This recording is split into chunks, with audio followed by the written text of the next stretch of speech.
ज्या पद्धतीनं उद्धव ठाकरे सातत्याने टीका करतायत फडणवीसांवर, म्हणजे ज्या भाषेत टीका चालू आहे, उत्तर याचं कधी न कसं मिळणार? नाही, उत्तर तर आम्ही रोजच देतो आणि त्यांचं उत्तर ते देखील स्वतः देतात. आम्ही जसं म्हटलं होतं की देशामध्ये एक पप्पू आहे, तसा राज्यामध्ये देखील उद्धव ठाकरे नावाचा एक पप्पू आहे. काल त्यांनी कुठंतरी म्हटलं आहे की मी शेण खातो म्हणून तुम्ही शेण खाणार का? अहो, तुम्ही शेण काय, शेणाच्या पलीकडे जाऊन सगळं खाल्लं. खिचडीमध्ये खाल्लं, मिठी नदीच्या चिखलात खाल्लं, चिखलामध्ये असलेलं सर्व काही खाल्लं, उंदीर मारले, उंदीर खाल्लेत. ह्यापेक्षा घाण अजून काय खाणार?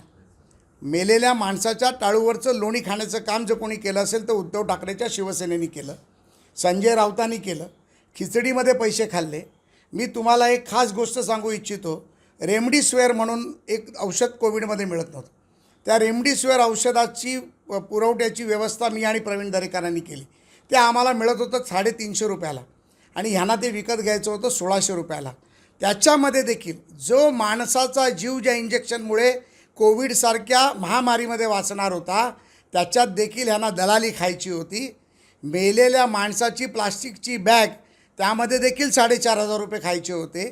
त्या मेलेल्या माणसाच्या टाळूवरचं लोणी खाणारा माणूस हा शेण खाऊ दे का खाऊ दे, हा सारखाच आहे. कारवाई का होत नाही? एवढे आरोप तुम्ही करताय त्यांच्यावर. कारवाई होणार. बघा, कुठल्याही नेत्यावरती कारवाई होत असताना त्याच्यामागची पार्श्वभूमी, त्याच्यामागची यंत्रणेची तयारी. आम्ही उद्धव ठाकरेसारखे धंदे करणार नाही. एखादा अधिकारी बसवा आणि नेत्या लोकांना जेलमध्ये घालायचा प्रयत्न करा, जे माननीय मुख्यमंत्र्यांनी सांगितलं, ज्यामध्ये गिरीश महाजन, देवेंद्र फडणवीस, मी स्वतः, प्रवीण दरेकर, आशिष शेलार, रणजित नाईक निंबाळकर, हे सर्वांना जेलमध्ये घालायचा त्यांनी प्रयत्न केला. परंतु ते यशस्वी झाले नाहीत, कारण ते चुकीच्या मार्गाने चालले होते. परंतु ज्या पद्धतीमध्ये केजरीवाल वाचले नाहीत, त्या पद्धतीमध्ये हे देखील पुढे वाचणार नाहीत. हे मी तुम्हाला अतिशय गांभीर्याने सांगतो. संजय राऊतांनी प्रेस कॉन्फरन्स घेतली, त्यात ते म्हणते देवेंद्र फडणवीस आता स्फोटक राहील नाही, ते लवंगी फटाका झालेले. संजय राऊताला ज्या दिवशी आता फुटेल ना, त्या दिवशी कळेल. संजय राऊतांकडे आता बोलायला काय राहिलेलं नाही. संजय राऊत आता भ्रमिष्ट झालेले आहेत, बिथरलेले आहेत. त्यामुळे रोज उठून काहीतरी बोलायचं. जसं काल देवेंद्रजी म्हणाले की एखाद्या व्यक्तीबरोबर सातत्याने राहिल्यानंतर त्या व्यक्तीचे गुण आणि अवगुण दोन्ही अंगात येतात, तसे संजय राऊतांचे अवगुण हे आता उद्धव ठाकरेमध्ये देखील उतरलेले आहेत. त्यामुळे राऊत नावाचा पोपट हा काय बोलतोय, महाराष्ट्रातली जनता आता बघत नाही, ऐकत नाही. सकाळी 9 वाजले की लोक टी व्ही बंद करतात. ही परिस्थिती आज संजय राऊतची झालेली आहे. आपण माढा लोकसभेचे प्रभारी आहात. माळशिरसची काय परिस्थिती आहे, ज्या ठिकाणचा स्थानिक उमेदवार? ज्या ठिकाणचे स्थानिक उमेदवार आहेत त्याच्या कुटुंबाची पार्श्वभूमी पाहिली तर सातत्याने भारतीय जनता पार्टीने त्यांना सलाईन देण्याचं काम केलं. ज्या पद्धतीमध्ये 2019च्या निवडणुकीमध्ये त्यांनी भाजपामध्ये प्रवेश केला आणि भाजपाच्या माध्यमातून सलाईन घेतलं आणि त्यावेळेला कदाचित आमची चूक झाली. आम्ही झेक्कडच्या माळशिरसच्या लोकांच्या जनतेची माफी मागतो. परंतु ज्या पद्धतीमधला दहशतवाद, लोकांची फसवणूक, मग ती पतपेढ्यांच्या माध्यमातून असेल, मल्टी स्टेट कोऑपरेटिव्ह बँकेच्या माध्यमातून असेल, साखर कारखान्याच्या माध्यमातून असेल, साखर कारखान्याच्या भागधारकाच्या माध्यमातून असेल, ज्या पद्धतीमध्ये पैशाची लूट, दहशतवाद, मारामाऱ्या, लोकांना घरात जाऊन लुटणं, घरातल्या स्वतःच्या भावावरती खोटे गुन्हे दाखल करणं, असे अनेक गुन्हे ज्या पद्धतीमध्ये यांनी केले, त्यांना आता जनता सोडत नाही आणि हे सरकार देखील त्यांना सोडत नाही. त्यांनी सांगितलं आम्ही आत बसायची तयारी केली आहे. ती मानसिकता बनवावीच लागणार आहे. ती मानसिकता आता बनवावीच लागणार आहे, कारण त्यांना माहिती आहे की त्यांनी गुन्हे केलेले आहेत.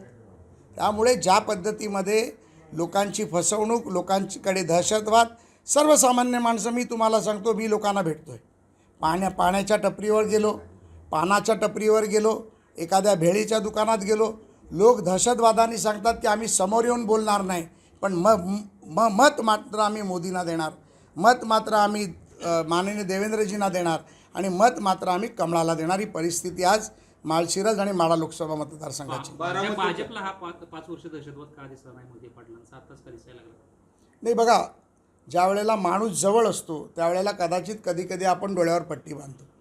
मी मगाशी देखील म्हटलं की जे घडलं असेल त्यासाठी कदाचित आमची चूक असेल तर मी त्याची माफी देखील मागितली, दिलगिरी व्यक्त केली. ह्या जनतेची दिलगिरी व्यक्त केली, या माळशिरस माढा लोकसभा मतदारसंघातल्या लोकांची दिलगिरी व्यक्त केली की यांचा दहशतवाद आम्हाला दिसला नाही. परंतु निश्चितपणे आज जेव्हा लोक समोरून येत आहेत, मुंबईपर्यंत लोक भेटायला येत आहेत. त्यांनी केलेला दहशतवाद सांगतायत. तेव्हा कदाचित लोक यायला घाबरत होती. लोकांना वाटत होतं की आम्ही न्याय करणार नाही, पण लोक ते समजले नाहीत की माननीय मोदी आणि देवेंद्र फडणवीस हे जनतेच्या मागे उभे राहतात, तर नेत्यांच्या मागे उभे राहत नाहीत. त्यामुळे निश्चितपणे ज्या पद्धतीमध्ये भ्रष्टाचार, दहशतवाद ह्या मतदारसंघात चालला आहे, त्याचा समूळ उपटून काढण्याचं काम देवेंद्रजींच्या नेतृत्वात होईल.